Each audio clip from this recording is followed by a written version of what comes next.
आज श्रीमद् भागवत का पहला स्कंद है। विष्णु भगवान का अवतार धारण करना और नारद मुनि का वेदव्यास जी को मूल भागवत के 4 श्लोक सुनाना तथा वेदव्यास जी द्वारा विस्तार से श्रीमद् भागवत का बनाया जाना और श्रृंगी ऋषि द्वारा महाराज परीक्षित को शाप मिलना तथा इस अमृत रूपी कथा का संसार में प्रकट होना। कृष्ण शिवा शिव शारदा गणपति यमुना गंग व्यास और सुखदेव मुनि बनो इस भुजंग। गुरुपद पंकज सुमर कर ऋषि मुनि कवि सब ध्याय। कहन चहो श्री भागवत भाषा माहि बनाए। बाके टेढ़े बाके रच भाषा कर बेमेल। कहो कथा हरि की सुजन जो अमृत को बेल। सज्जन बलि सुपान कर आभा सुरस बताए। दुर्जन रोगी हरि विमुख कड़बी कह चिल्लाए। कवि गुण ले अवगुण सदा क्षमा करेंगे क्षेप्र। कहे चिरंजी लाल सुत हरि नारायण विप्र। राजनीतिक मुनीश्वरों द्वारा पूछे जाने पर सूत जी का श्रीमद्भागवत की अमृत रूपी कथा का वर्णन कर विष्णु भगवान की स्तुति का वर्णन करना। पुत्र पुत्र कह टेरते जिनके व्यास मुनीस। जनमत भागत जात उन सुख को नहु शीस। श्री सूत जी पौराणिक भगवान वेदव्यास जी के प्रिय शिष्य थे। श्री सूत जी समस्त शास्त्रों एवं पुराणों के महान ज्ञाता थे। उन्होंने श्रीमद् भागवत पुराण को भी सुन रखी थी। श्री सूत जी नैमिषारण्य नामक तीर्थ पर सौनकादिक 28,000 ऋषियों के सदैव प्रभु श्री हरि विष्णु के ध्यान में मग्न रहते थे। नैमिषारण्य नामक तीर्थ प्रभु श्री हरि विष्णु जी का सुदर्शन चक्र गिर जाने से पवित्र हो गया तथा इस पवित्र स्थान पर कलयुग कभी भी प्रवेश नहीं कर सकता था।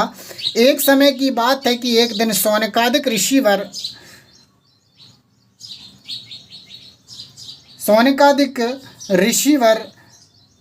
प्रभु की महिमा हो, किसको सुनने से हमें अर्थ काम धर्म मोक्ष चारों पदार्थ का पुण्य मिले, ऐसा कोई ज्ञान हमें बोलिए। सौनकादिक ऋषिवर सूत जी से बोले। सौनकादिक ऋषिवरों की बात सुनकर श्री सूत जी बोले, ऋषिवरों, इन त्रिलोकों और 14 भवनों के रचयिता पर ब्रह्म निराकार रूप परमात्मा हैं, जो अपने तेज से समस्त जीवों का पालन करते हैं और प्रलय आने पर समस्त जीवों को अपने में समाहित कर अपनी ज्योति में मिला लेते हैं तथा ब्रह्मा विष्णु एवं महेश आदि समस्त देव उसी परमात्मा के ज्ञान तथा प्रकाश से प्रकाशित हैं। उसी परमात्मा की माया से यह समस्त संसार चलता है।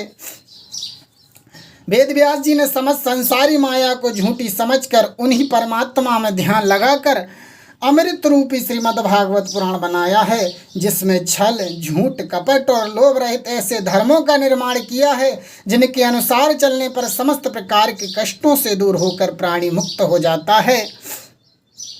दूसरे युगों में सैकड़ों यज्ञ तप दान धर्म और पूजा आदि करने से भी भक्ति मुक्ति सरलता से नहीं मिलती, जबकि आज इस कलयुग में केवल अमृत रूपी श्रीमद् भागवत पुराण सुनने से ही प्रभु श्री हरि विष्णु अपने भक्त पर प्रसन्न होकर उसे भक्ति मुक्ति प्रदान करते हैं।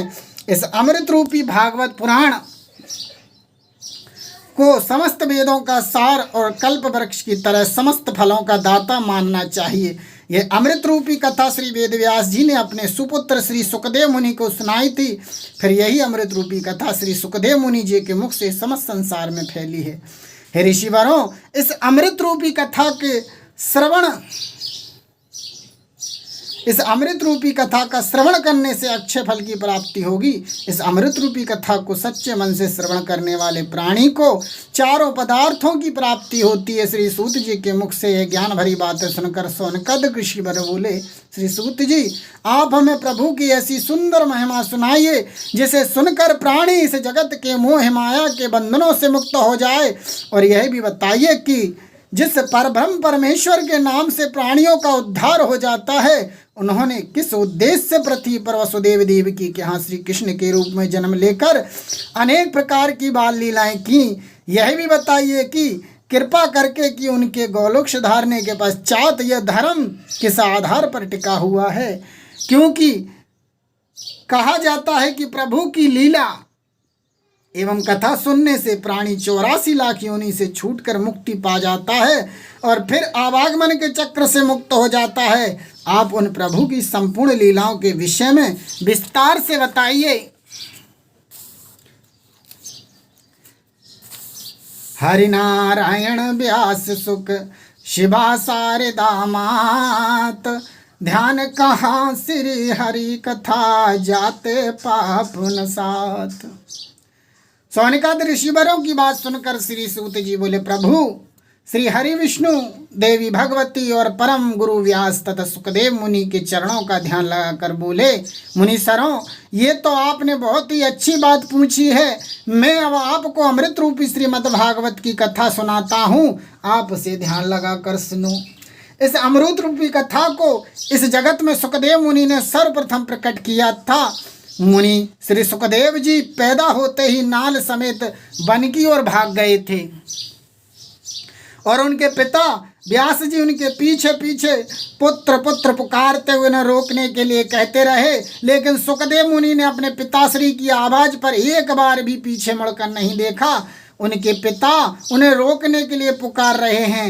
इस मोह माया के जाल में फंसे हुए अपने पिता को ज्ञान देकर उन्हें भक्ति मार्ग पर चलाया।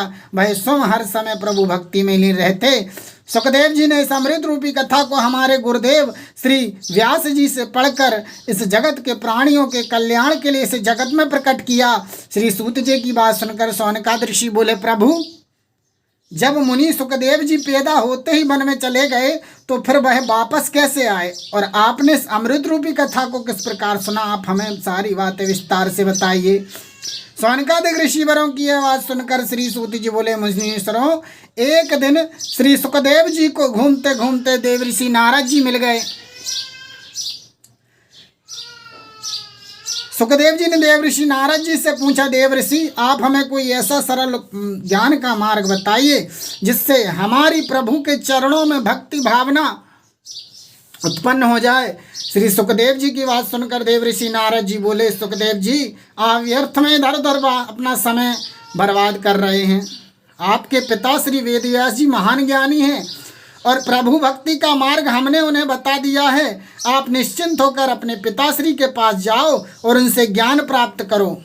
देवऋषि नारद जी की बात सुनकर सुखदेव जी मुनि तुरंत अपने पिताश्री वेदव्यास जी के पास गए और उनके चरण पकड़कर बोले, पिताश्री आप मुझे ऐसा ज्ञान दीजिए जिससे मेरी प्रभु के चरणों में प्रीति उत्पन्न हो जाए।